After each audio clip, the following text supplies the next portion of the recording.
Muy buenas noches. La retirada de las tropas estadounidenses de Afganistán ha dejado campo libre a los talibanes para una toma de territorio que alarma a los servicios de inteligencia de los Estados Unidos. Y es que en una sola semana el ejército de bárbaros ya se ha hecho con un cuarto, 9 de las 34 provincias del país, y se han registrado más de 4.000 heridos entre civiles y combatientes del ejército afgano. Un informe de la inteligencia estadounidense advierte que en solo 90 días los talibanes podrían llegar a tomar Kabul y ya están a las puertas, la capital del país, y antes de finalizar el año, incluso el gobierno afgano podría caer en manos de estos fanáticos religiosos de mentes sobrecalentadas que durante años y antes de ser replegados por las fuerzas internacionales llenaron de sangre su propio país.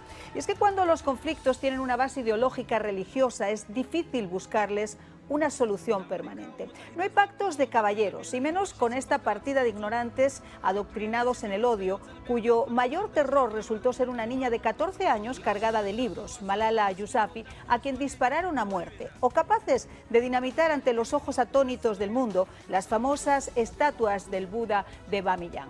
Hechos extremadamente patéticos y sorprendentes de un movimiento cuyo nombre además significa estudiantes, y que lejos de aplicar su mente al progreso o al bienestar de su gente, pues se ha dado a la tarea de aplicar sus estudios a la involución, la incultura, el odio hacia las mujeres y a aplicar brutales castigos a los pecadores que no cumplan a rajatabla con la Sharia, una versión adulterada, ultraconservadora del Islam, en la que se prohíbe la música, la televisión, el cine y la educación de las niñas. La cruel imposición de unos analfabetos con pene y fusil, con la que obligan a todos los hombres a llevar barba, y donde las mujeres no tienen derechos y son castigadas sistemáticamente por el simple hecho de haber nacido mujer.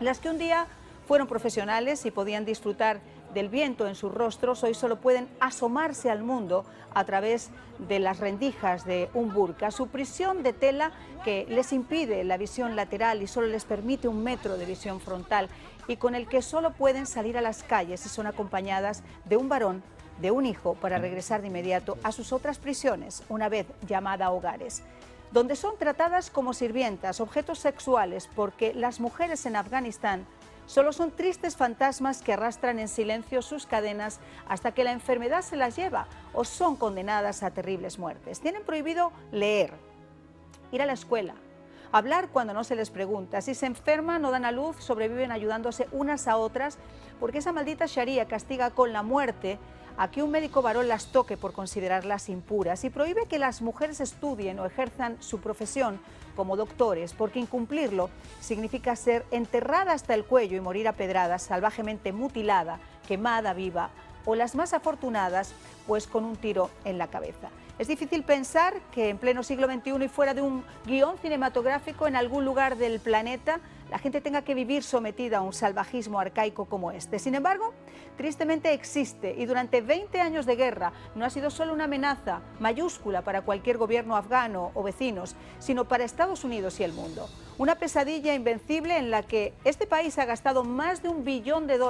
Millares de los nuestros han perdido la vida o han resultado heridos en esta contienda. La pequeña Malala tenía razón. Si se quiere acabar la guerra con otra guerra, nunca se va a alcanzar la paz. Ese dinero gastado en tanques o en armas estaría mucho mejor gastado en lápices, escuelas y profesores que acaben con la incultura. Comenzamos.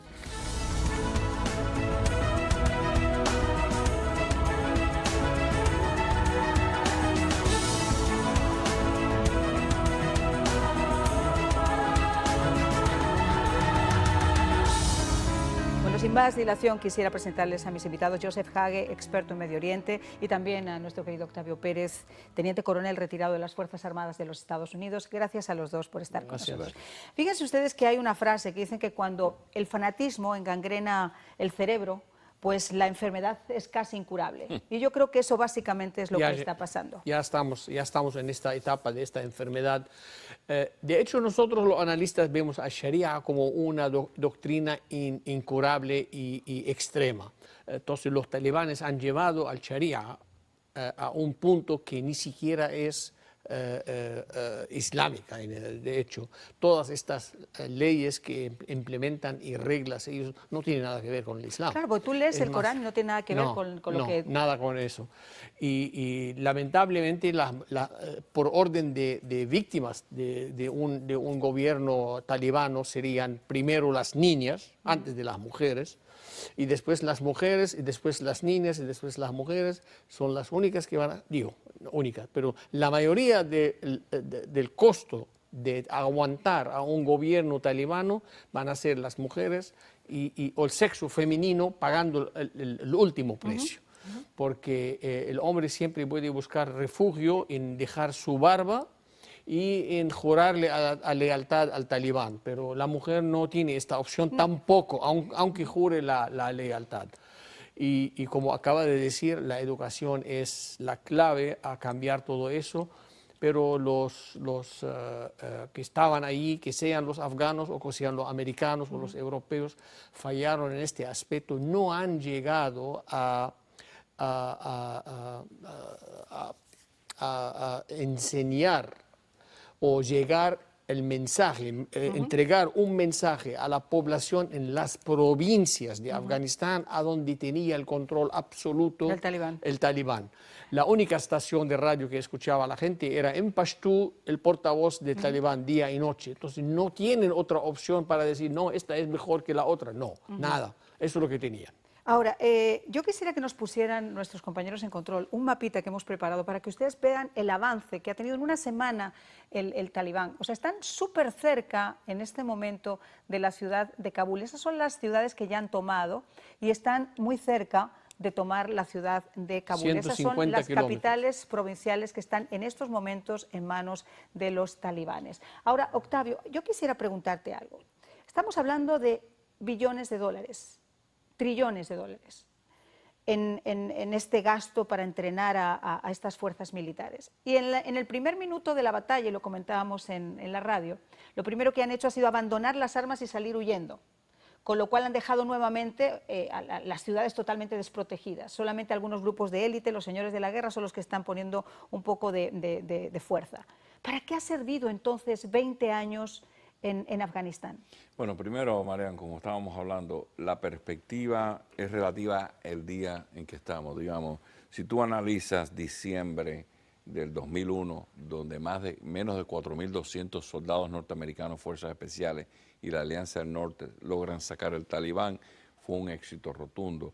Si tú te pones a ver cuando por primera vez, después que el Gran Gurkha se reúne y eligen entre ellos mismos a Karzai como líder que iba a unificar, eso fue o sea, hasta ese momento tú estás viendo un progreso, donde tú ves que de momento pasan otros 4 o 5 años, y el hermano de Karzai es el líder narcotraficante más grande, entonces ahí es donde empiezas a dudar. Y te lo digo, amigo personal mío, Michael Sopelsa, que fue de la Legión francesa, fue de Blackwater, un hombre de fuerzas especiales que escoltaba ¿cómo se llama?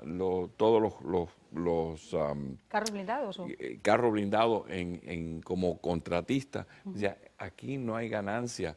Aquí la única lealtad es al dinero. Esos soldados no están por amor a la patria. El teniente es el primo, el capitán es mi hermano, o sea, es una cuestión tribal, es una mentalidad tribal en cuanto a la elección de los puestos, no es una organización castrense adoctrinada como los ejércitos norteamericanos y europeos. Entonces, todo eso ha contribuido, como tú estabas mencionando, donde se han rendido sin disparar. Hace más de una semana le estaban pidiendo refuerzos de la capital y nadie vino. Entonces ya han llegado al punto que se han rendido. Fíjate, yo estuve en Kabul y tuve la oportunidad de entrevistar a Hamid Karzai, y en aquel momento él, con el tema de la Alianza del Norte, se proponía, como tú estás diciendo, como el gran prócer que, apoyado por las fuerzas internacionales, podía llegar a cambiar y él es pastún mismo, llegar a cambiar Afganistán. El tema es que no se ha cumplido, y no se ha cumplido entre otras cosas porque hay un tema de por medio que lo hemos comentado también en la radio, y es el tema de que este tiempo que ellos han estado alejando, y quiero que me digáis si estoy en lo cierto o no, el tiempo que ellos han estado alejados más o menos del control de las ciudades, han tenido sus zonas de distensión donde se han hecho aún más fuertes en el negocio del narcotráfico y en el negocio también del tráfico de armas. Y por eso ahora vemos un talibán que frente a las fuerzas afganas está en una superioridad inmensa. Además, los talibanes tienen un papel en la mano que usan siempre, es los contactos con los jefes tribales. Cuando saben de un comandante, un coronel, un capitán, un teniente, el que sea, que está manejando una zona, lo primero que hacen, buscan quién es su familia. Y ahí van, ellos amenazan a la tribu, al jefe de la tribu, al primo, al papá, a la mamá, y le mandan el mensaje, como hicieron en Irak, ¿te acordás? Durante el Estado Islámico le ponían al comandante o al general, le ponían a su familia en el teléfono. Aquí estamos, te están mandando saludos, diciéndole o te vas o van a morir. Entonces, estas cosas los talibanes son capaces. Estamos hablando de una insurgencia y no tiene ni gobierno para que rinde cuentas, ni jefe para que rinde cuentas. Ahí está todo permitido. Por eso en ese estilo de guerras y este estilo de insurgencias, uno piensa que necesita un Vladimir Putin que se ocupa de esta gente, porque Vladimir Putin va a tirar unos mercenarios o unos... claro, porque ahí no tiene a Nancy Pelosi que venga a juzgarlo en el Congreso o en el Duma, ¿no? Entonces, ahí lo manda, ejecuta a las cabecillas y se calma la cosa. Estados Unidos y Europa no pueden hacer eso. Que las peleas son unas peleas muy asépticas. Los europeos, los norteamericanos, todo es con los derechos humanos. Ha habido 40.000 muertos. Daño colateral. A España le costó casi unas elecciones entrar en apoyar en Afganistán y en Irak. Entonces, estamos a una desventaja completamente diferente. Es como yo salgo al ring a un match de boxeo y yo tengo cuchilla, tengo no sé qué, una cosa de metal, cualquier cosa, y el tipo tiene sus guantes de... No es equitativo. No es equitativo. Estábamos comentando en la pausa que en uno de esos viajes a Kabul tuve la oportunidad de ir a un shelter, uno de los 7 shelters que tienen en la capital, y conocí a una niñita que se llamaba Gulsoma, que no tenía un pedacito de cuerpo sino una cicatriz. A esa niña la habían obligado a casarse con 4 años. O sea, esa es la mentalidad que tienen estas personas de las que estamos hablando. Mira, para poner en perspectiva todo lo que te estaba diciendo Joseph, cuando tú tienes una instabilidad política porque hay una corrupción desde arriba hasta abajo, donde después de 9 billones, o sea, 9.000 millones de dólares de programas contra el narcotráfico, la producción de coca exponencialmente creció 71% del 2019 al 2021. Claro, te digo, se han hecho fuertes. Entonces, ¿cómo es posible que tú ves, porque lo mismo, el que está con el gobierno, que el talibán, que ahí es donde viene la fuente para comprar armas, donde comprar personas,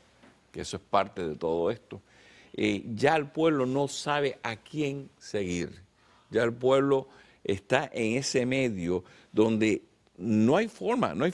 ¿Y cómo tú vas a sacar para adelante? Que es lo que te decía Joseph. ¿Por qué existe un Putumayo en Colombia? ¿Por qué existe un Chiapas en México? ¿Por qué existe un Ayacucho?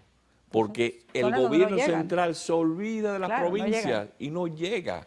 Entonces esta gente que no tiene acceso a mercados, que no tiene educación, no puede cultivar, es más barato y más productible cultivar la amapola.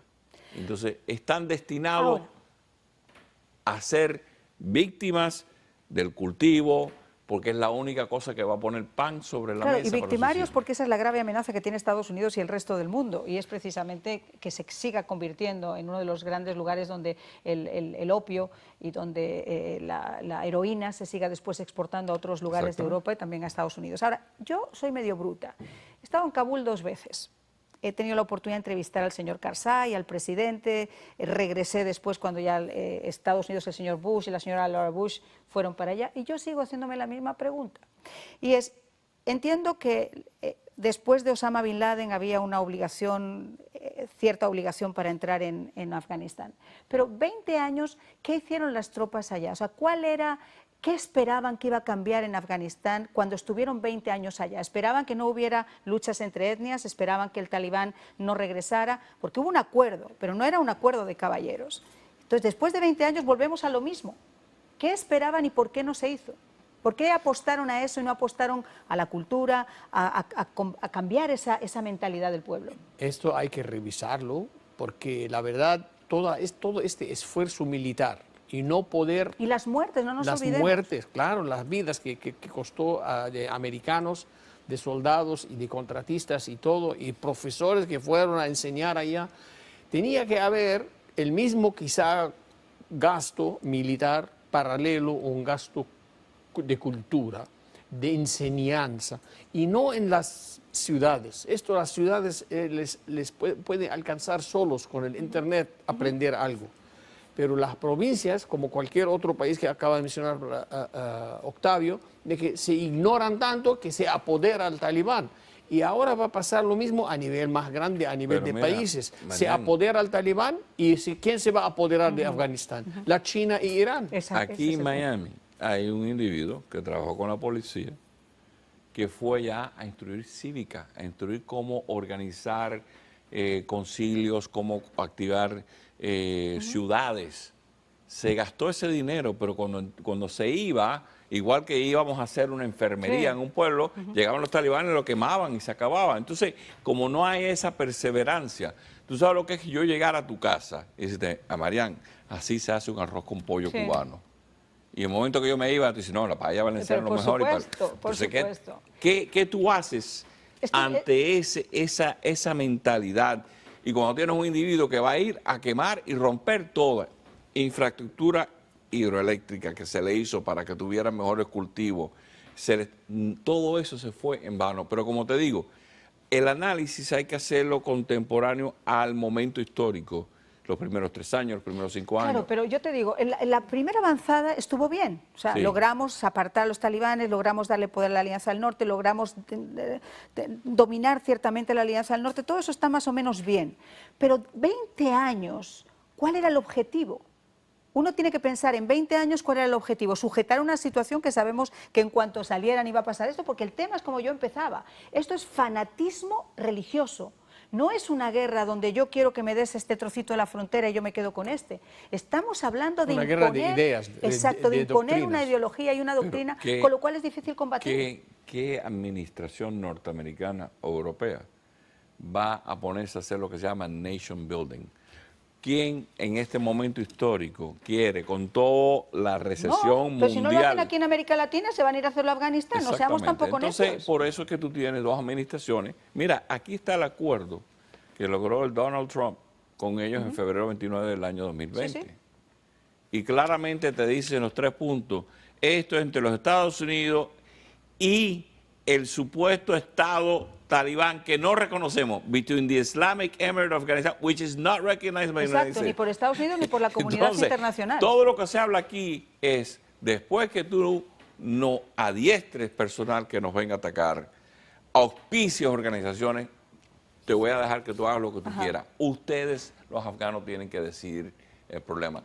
Ante la corrupción, ante todo lo dicho, si yo digo, Marián, tú tienes que resolver el problema de tu casa entre tú y tu marido. Menos mal que Trump puso, por ejemplo, eso sobre la mesa y es una base para que ahora pueda haber una retirada, porque durante 20 años esto fue un auténtico limbo. Exactamente. Entonces nadie quería, primero, nadie quiere cargar con los muertos, los civiles. Nadie quería decir, bueno, nos vamos ahora por ninguna razón, porque fue un esfuerzo inútil en el sentido... Caramba, y tan inútil. Yo solamente me tengo que poner a pensar en las mujeres de Ragua. Después de la primera etapa dijiste un punto válido, que después de la primera etapa, ¿cuál es el objetivo? Claro. No había uno. El objetivo era el tema del día. Y esta es las fallas de Estados Unidos en los conflictos a nivel internacional. Yo creo que ahora el prestigio y la reputación de Estados Unidos está en la mesa adelante de todo el mundo. Los chinos lo van a usar en cualquier intervención. Los rusos lo van a avanzar, los iraníes lo van a usar, todos lo van a usar, de que mira, Estados Unidos entra, se mete hasta acá, ya van 2 veces en los conflictos grandes. Vietnam y después ahora Afganistán, y el día de mañana Irak, y así van. Entonces esto hace pensar a la gente que, mira, ¿será que tienen un punto los chinos o los rusos? Y yo creo que la China tiene un papel bien planeado, es que de apoyar a países autoritarios, a donde la población intercambia con el gobierno libertades económicas Por a supuesto. cambio de represión Ellos política. son los que han hecho el puerto de Karachi, ellos son los que están más afinados a Pakistán, mientras que la India, porque eso es otra guerra que está entre India y Pakistán, donde la India está apoyando a lo que quede en Afganistán para tener como un sándwich a Pakistán continuamente, y los chinos desarrollando todos los puertos. Octavio. Mira, sencillamente es una desgracia. Tenemos que sacar más de 10.000 intérpretes y sus familias que han estado con nosotros, como lo tenemos que hacer en Irak. Pero esto es una decisión del pueblo afgano. Desgraciadamente, el talibán aparentemente va a tomar riendas y esto va a ser doloroso. ¿Qué crees que pueda pasar en las próximas semanas? ¿Crees que realmente tomen Kabul? ¿Crees que tomen la capital? Tomarán temporalmente Kabul, quedará un residuo, a lo mejor queda 2 países. Queda la Alianza del Norte, los tajiks, la gente que están turkmenos al norte, y el resto del país, un país talibán. Yo creo también que Estados Unidos y sus aliados tienen que tener bien abiertos los ojos para que los talibanes no alberguen otra vez ninguna organización. Aquí Irán no aprovecha del vacío que ha creado Estados Unidos a incitar a violencia o a establecer otra base Irán para su expansión en la región. Y del otro lado tiene que ver la China qué va a hacer con el petróleo, que el contrato de petróleo que ha hecho en Afganistán, y dejar de depender del occidente, porque es el consumidor número 1 de petróleo ahora en el mundo. Y hay otro problema, que es lo que esto pueda ocasionar, ese éxodo masivo que pueda volver a ocasionar, no solamente a nivel interno, de movilizaciones de las provincias más afectadas tratando de llegar a las grandes ciudades, sino también hacia afuera.